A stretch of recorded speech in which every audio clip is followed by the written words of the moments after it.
Welcome to the Geekcentric podcast, and welcome to our spoiler-free review for Love Hurts.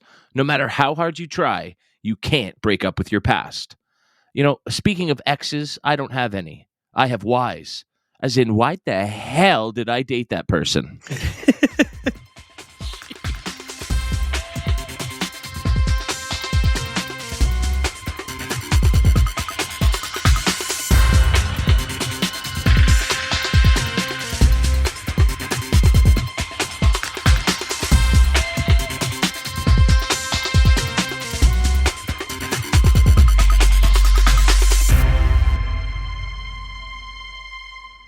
Welcome to the Geekcentric podcast. My name is Kev, and today, as we get closer to Valentine's Day and all that romance, love is in the air. Because it's been kicked, tossed, and thrown all around, as we are here to present our spoiler-free thoughts on Love Hurts. From 87 North, producers of the groundbreaking action films Nobody, Violent Night, Bullet Train, Atomic Blonde, and The Fall Guy, comes a visceral, high-octane story of wrath and revenge. The film rides on the back of Cupid's arrow into theaters on February 7th. But we're here to let you know if it's worth making plans to see it for a lovely Valentine's Day date night.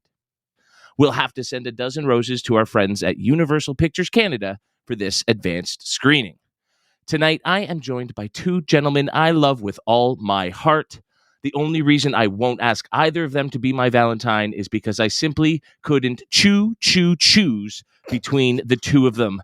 Darcy, Nate, thank you for joining me tonight and saying you'll be mine, as in co-hosts, that is, as we talk about this Quan-led action-packed rom-com.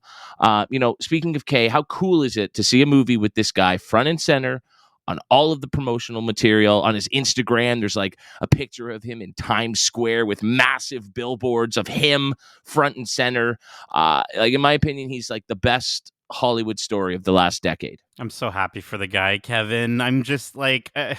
even the filter that they had before this screener where you get to take a selfie with him, because he's always taking selfies with all of the celebrities, because he's just as happy to be a part of this world and back in this world as everyone else is having him. So it's delightful. It's wonderful. Mm-hmm. And I had a really good time seeing him on the big screen. I think everybody, from over time has a favorite K performance that they sort of like either remember him for or, and now he's like pushing forward and delivering all of these brand new performances. But Darce, do you have one that sort of stands out for you that made you maybe first a fan or really rekindled it? Well, again, I was first a fan from the Indiana Jones movie when he was playing Short Round. Just something about this little kid who's talking back to Indy was such a fun role for him, I think, at the time. And then if we're talking about coming back, I think Everything Everywhere All at Once really was what got me on board the key train, if you will, because I'm down to see anything he's in now after that, because he brings such heart to everything he's in. I mean, the man is an Oscar winner. It doesn't get much cooler than that in terms of a comeback story. Speaking of, Quan stars as Marvin Gable, a realtor working the Milwaukee suburbs where for sale signs bloom. Gable receives a crimson envelope from Rose, a former partner in crime that he had left for dead. She's not happy. Now Marvin is thrust back into a world of ruthless hitmen filled with double crosses and open houses turned into deadly war zones. With his brother Knuckles, a violent crime lord, hunting him, Marvin must confront the choices that haunt him and the history he never truly buried.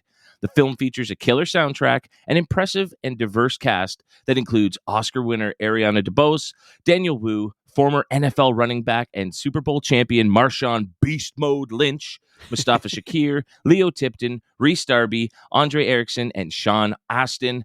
And making his feature film directing debut on Love Hurts is acclaimed veteran stunt coordinator Jojo Eusebio. Guys, speaking of having a stunt coordinator lead the charge behind the camera, this movie is super action-packed, and I thought maybe that's where we can start our discussion, what worked, what didn't. But yeah, I would love to talk about that action because it really does carry the film in a lot of ways. Yeah, I think whenever, at any point in time in this movie, when we got into a fight sequence or an action sequence, it actually, I mean, again, I think this has a lot to do with the length of the film. The movie's only, what is it, an hour and 23 minutes long. But that's with credits, so correct. It's under an hour 20. And I felt like the action, I was never wanting for more action, and I was also never like bummed out whenever we would get into a fight scene. Like it always seemed to hit at the right time. No pun intended. Or actually, I'm gonna intend that pun. It definitely hits at the right time, and I think the other thing about it is it's just when you're watching someone like Key, just who's so incredibly talented, and just some of the fight choreography, it's a ton of fun. There are so many moments where, I think Darcy heard me go like, damn, like, oh shoot, like they were Yes. tossing this guy around, or maybe one of his stunt doubles, but I know he did a lot of those stunts, and so to see our precious Key get beat up in the way, some of it it kind of hurts a little bit. Love hurts, but no, I think one thing that I'll note that I just was not anticipating with the action. I knew that it was going to be fun. I mean, with Everything Everywhere All at Once, we saw that, right? And I think even in American Born Chinese, we get to see Key kind of flex that a little bit. But I think the thing that I wasn't expecting was how violent this movie actually is. I think I should have expected it with Violent Night and Nobody being on the roster of some of the films from 87 North, but there's a moment that you sort of just get thrown into, and I was a bit taken aback by it. So I would just say if you're you saw the ad for this or you saw the marketing for this and you don't think it's going to be that bloody, get ready.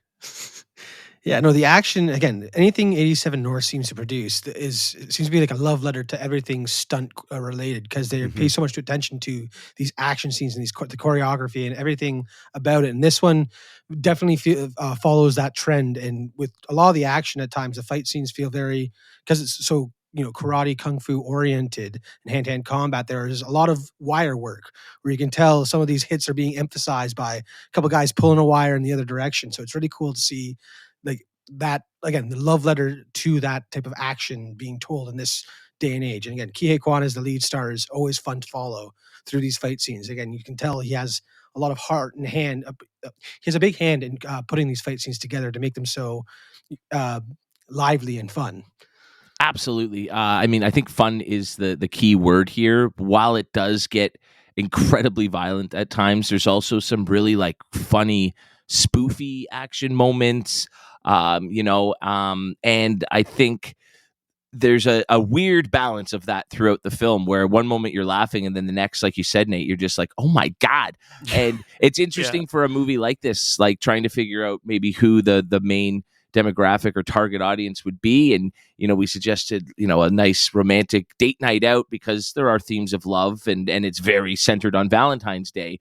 But I saw some even just some older ladies in the crowd who I'm like, oh, that scene probably just grossed them out.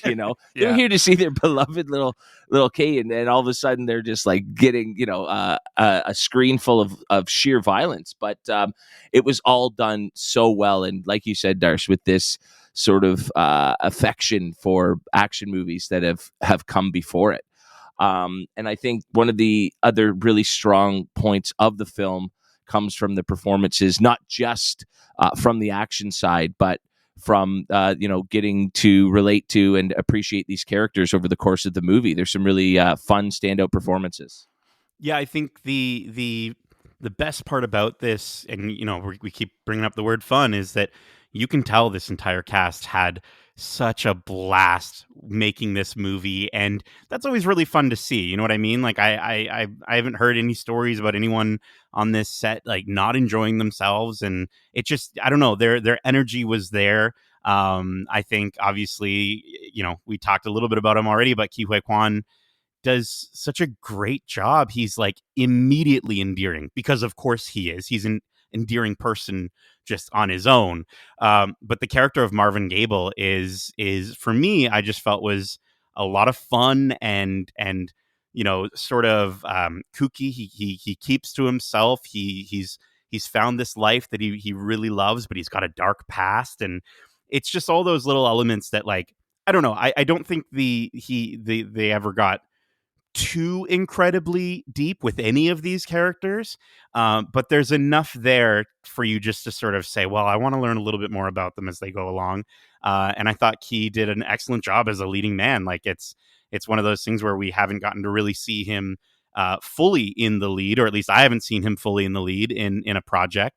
And so I think he did a great job. I think he's proven that he can do these action movies, that he can do, I think with Everything Everywhere All at Once, he can prove that he absolutely can act. And I think with this one, he's proven that he can have fun and do some of these movies that are just a fun action time that can, maybe pay the bills here and there in between those Oscar-winning performances.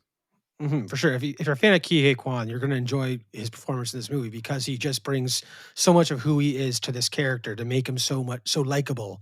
But yeah, he does a great job of, again, finding that balance where he does go into the action scenes. You do start to believe he has that dark past, and it's really cool to see this almost new side from him, because we are used to seeing him being that lovable guy, and when he goes to those dark places in this movie, it's a turn that I enjoyed.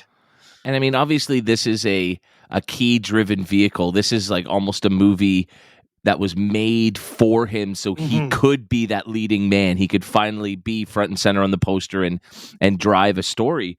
But he's surrounded with a lot of really, really fun characters. I know we want to talk about him, but I think the surprise standout here is definitely Marshawn Lynch. I've seen him do so good. I've seen him do commercials, and he just gets comedy better than a lot of actors in known that's their profession. He just gets it somehow, and he gets so much time here to really show his chops. I thought he was terrific. Oh yeah, he had some of the best jokes throughout the movie where he got audible laughter from, I think, all three of us, because just his delivery in some of those scenes is so good. And again, just the banter he has with his partner in the movie it's reminiscent of another 87 North when you think of Aaron Taylor Johnson and Brian Tyree Henry and their dynamic in that movie. And it's very similar to that. You can tell they've had a history, and just getting to see a snippet of their lives is really cool. And yeah, again, big surprise, because aside from Brooklyn Nine-Nine, I don't think I've ever seen Marshawn Lynch in anything. So it was very pleasantly surprised to see he was one of the better parts of this movie.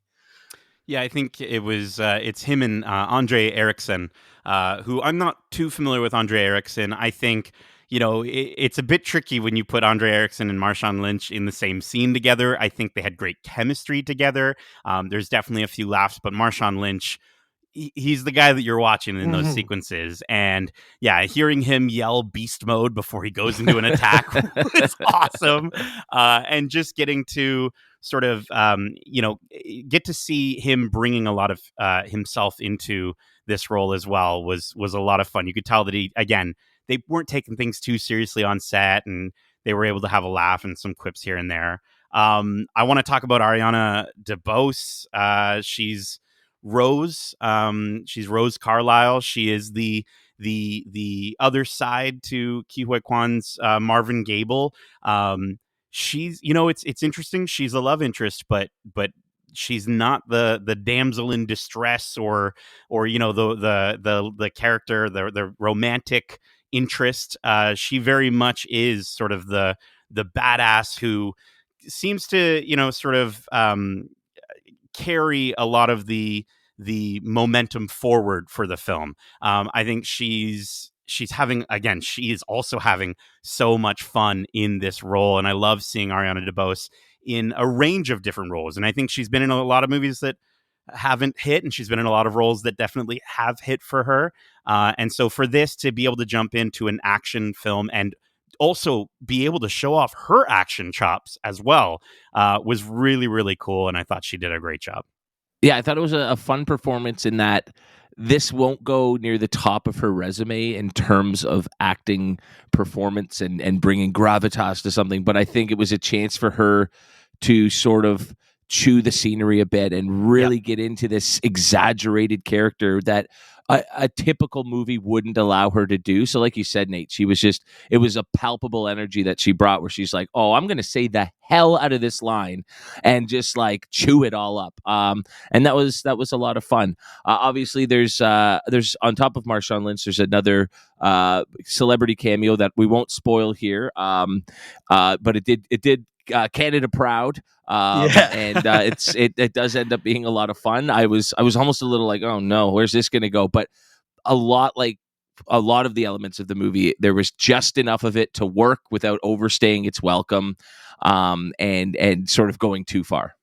Yeah, I think Leo Tipton and is it Mustafa Shakir Mhm. have a really, really great. There's a running gag throughout the film that pays off, and again, I think it just sort of pays off in the sense that it's giving you the overall theme of the movie. It keeps bringing it back over and over again. I think it like just as soon as it started to feel like okay, we get it.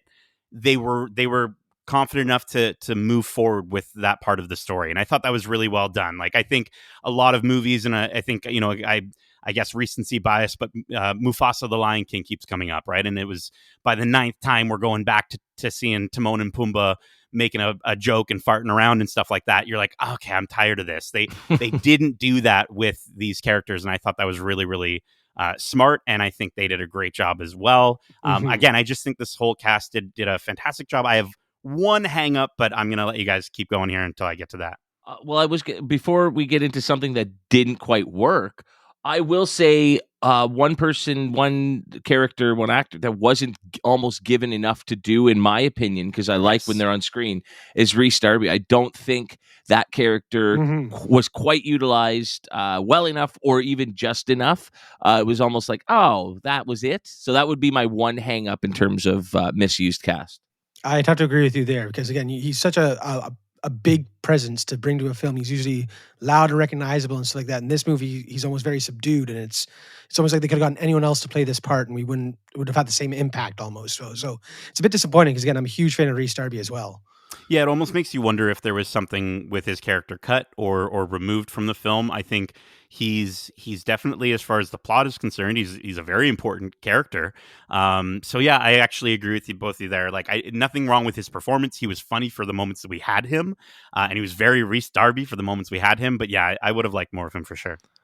And then, I mean, I think even before we finish off with what might not have worked, what a lovely Goonies reunion. Oh, so And I mean, nice. it's so funny. It's almost like you're watching it and you're going, well, this seems a little over the top for this movie and what's going on. And it was almost like they decided they were going to let these two have a moment on screen to Yes. thank each other for what they mean to each other in real life outside of the movie. And so that didn't even bother me that it didn't quite fit into what was going on in the context. I was like, no, this rules. This is so Mhm. cool. Yeah, I think having Sean Astin in the film and having that Goonies reunion, it's funny because his character is you know somewhat important, and I think definitely is going to have an impression. Definitely has an impression for our main character, for Marvin, and it's something that does come up near the end of the film. But I think when it comes to you're right. Having a character that sort of feels like they're forced in, but you're okay with it. I think I let out an audible, oh, like it was just Yeah. so lovely. Sean's character gets to say something to Key's character that just sort of makes you go like, oh, wow. Like that. I don't care that this doesn't quite make sense. I'm totally happy with it. So We're just happy we got that. We got to yes. see Exactly. that reunion recorded almost. It's been historically or it's documented for the ages now, I guess, which is nice to see. Yeah. And doesn't it make you just go, oh, man, you really couldn't have found one or two quick scenes for Short Round in one of the last two indie movies just to sort of close off that chapter and get a similar sort of interaction with Harrison Ford? Like, come on, what a Yeah, that missed would have been nice. opportunity. Yeah. But like you were saying, Nate, not everything quite clicked with the cast. And I think we all had the same sort of issue with an element of the movie. Yeah, I think we kind of it was like the first thing that we all sort of mentioned to each other as we were leaving the theater, which was just the performance from Daniel Wu. I think I've just quickly pulled up Daniel Wu's IMDb. I mentioned American Born Chinese earlier, which is a fantastic season of a show that got canceled way too soon. It's on Disney Plus, I believe. But he plays Sun Wukong, the Monkey King, in an episode of that, or throughout that series, and I think he's great in that series. And I just don't know where that gravitas went when it comes to the performance as the villain, as Alvin Knuckles, and it's just one of those situations where I think there's so much of this movie in its score, in its pacing, in its like, we're not going to really tell you what's going on sort of, but it doesn't really matter, cheesy storyline, that reminded me of those classic 90s action movies. Mm-hmm. But when you have a classic 90s, classic 80s action movie, you need a good, memorable villain. And I just didn't find that to be the case with Daniel Wu. And I think it was maybe the part that was lacking the most. I think his, fight choreography and his ability to fight was probably the leading main reason to bring him on. But I've seen some incredible performances from people who also can fight and could have maybe carried the villain role a little bit better, and it wasn't here for this film. So that part definitely, let me down from a performance standpoint.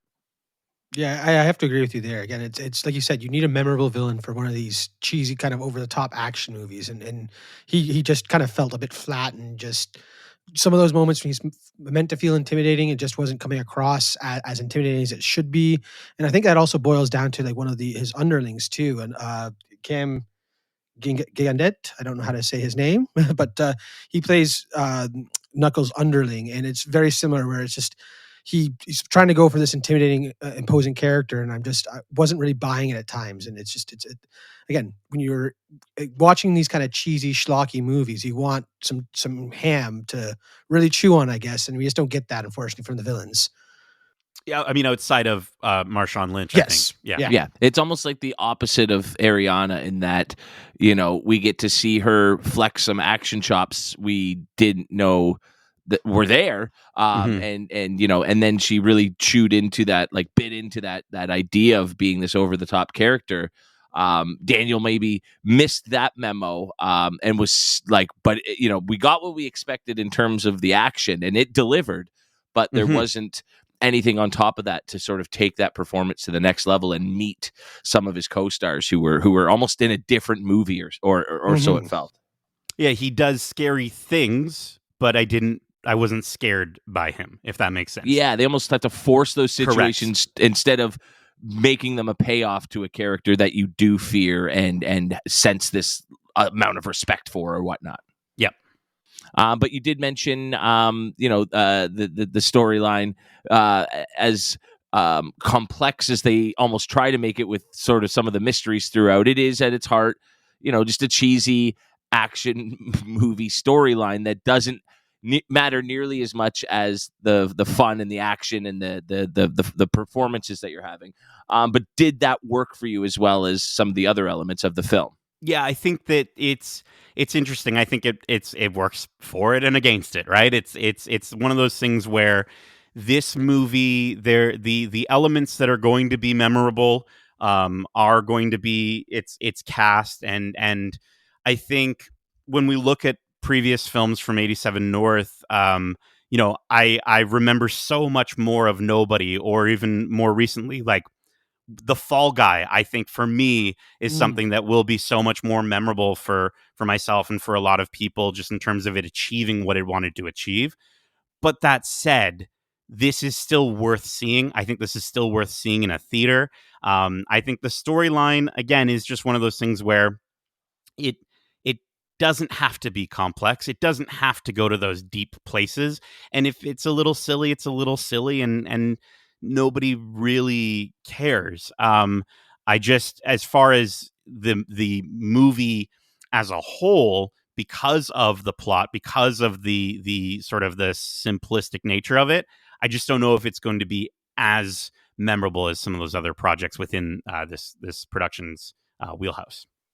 Yeah, totally agree. The plot, again, it doesn't need to be fancy for one of these types of movies, but sometimes when some of those classic action movies that we go back and look back on fondly do have somewhat of a more satisfying again end to it. And I think a lot of that comes from the fact that this villain wasn't maybe written the best, or it wasn't utilized in the best way, and that's kind of where it falls flat a bit, unfortunately. Yeah, I just think there was some questionable character decisions made throughout the film that didn't quite line up with what we were seeing on the screen in terms of the action, in terms of what these characters were doing. Their motivations were a bit a bit swampy at times, and it was like a little bit of fine tuning here and there might have made for a more cohesive, logical story to sort of carry the action throughout. I think it's almost going into the one major issue that I had with the film throughout, and that was kind of an inconsistency in tone.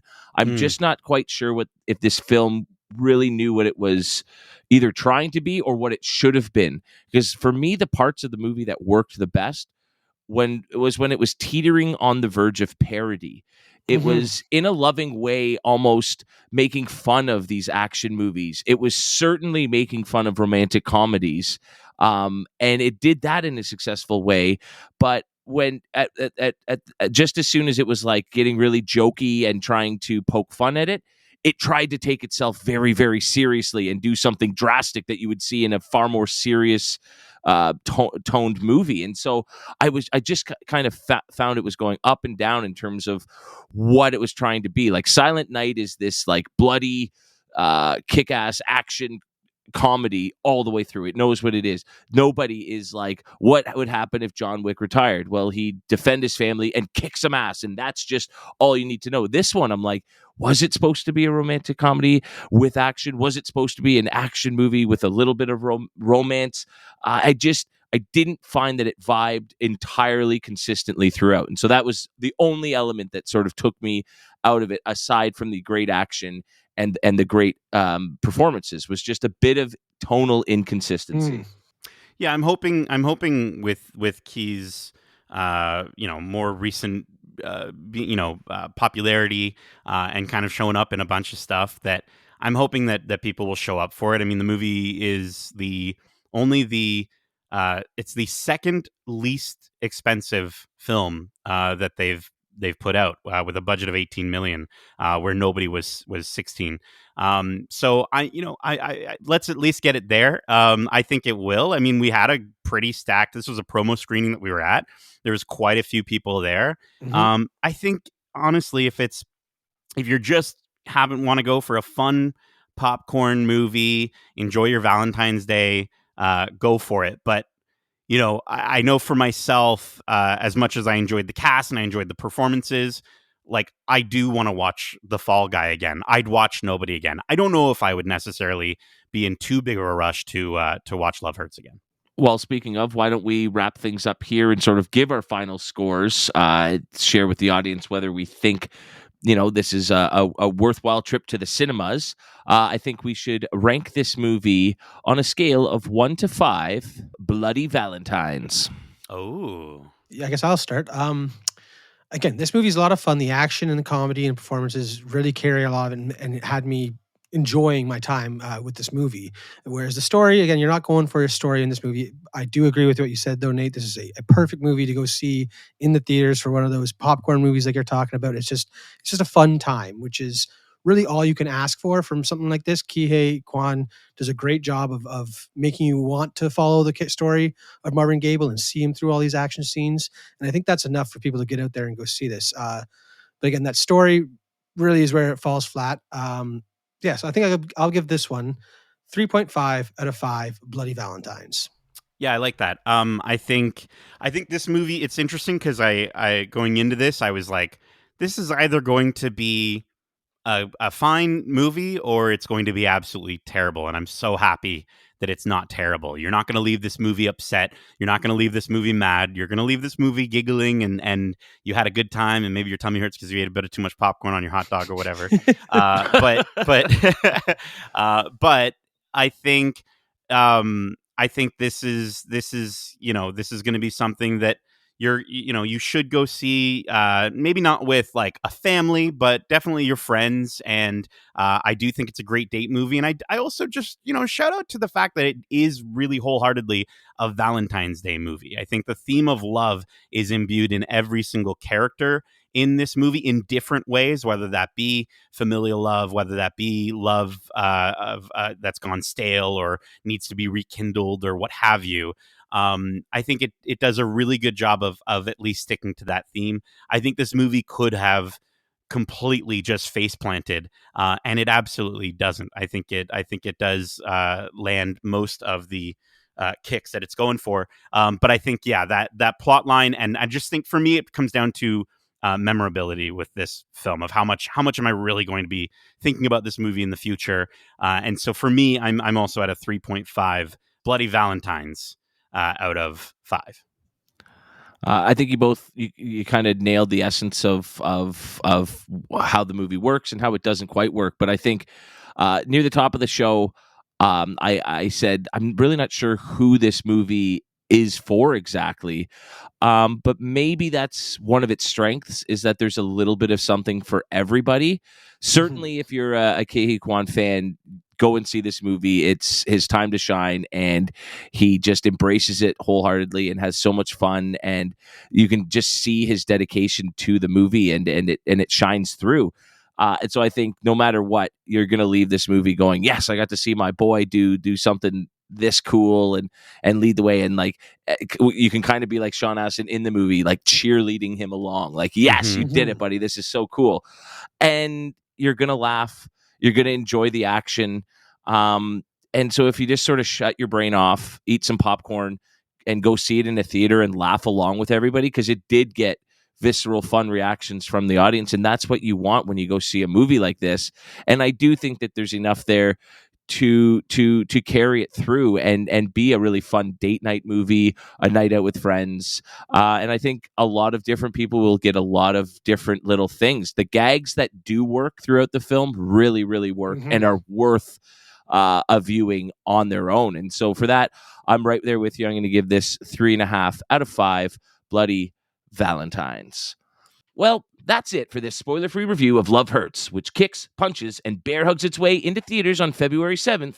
Thanks again to our friends at Universal Pictures Canada for giving us early access, and thank you for joining us for today's show. We hope you enjoyed. Be sure to subscribe to us wherever you like to listen to podcasts if you haven't already, and if you don't, perhaps you won't be getting a Valentine's from us this year. We can't wait to hear your thoughts on this love letter to action shoot-'em-ups. Also, we'd love to know, what's your favorite Valentine's Day movie to get you in the mood? As always, you can write into wearegeekcentric@gmail.com. That's wearegeekcentric@gmail.com. Or if that's a bit too much like getting punched in the nuts and you're more of a lover than a fighter, well, why don't you hit us up on our socials? Darcy, where can they do that? They can do that at Geekcentric YT over on Twitter or X, or whatever you want to call it, and at We Are Geekcentric on Instagram. And TikTok. Don't forget about TikTok. I always forget about the TikToks. Clock is ticking. As always, we have a ton of great content for you to check out. We recently reviewed Mythic Quest Season 4, Marvel Animations, Your Friendly Neighborhood Spider-Man, and Severance Season 2. If you are within speaking range of Darcy, he will tell you how incredible it is and how quickly you have to watch that show. But speaking of Mythic Quest, we had a chance to sit down and chat with some of the cast as well as the series showrunner for that video game-inspired comedy. We also recently attended the Toronto screening for Netflix's What's Next, where they showcased just a taste of what we should expect from the streamer in 2025. As well as so many more reviews, interviews, convention coverage, and more you can check out wherever you listen to podcasts and on YouTube at youtube.com/geekcentric. Plus, coming up, we have all of your geeky coverage for Pixar's first series, Win or Lose, Captain America Brave New World, and Daredevil Born Again, plus so much more. So stay tuned as we continue to try and get you through the coldest time of the year by warming the cockles of your hearts by bringing you coverage of the biggest and best projects in the Geekiverse. Until then, as we say, we're going to warm your cockles. Love ya. Laters. Get home safe, guys.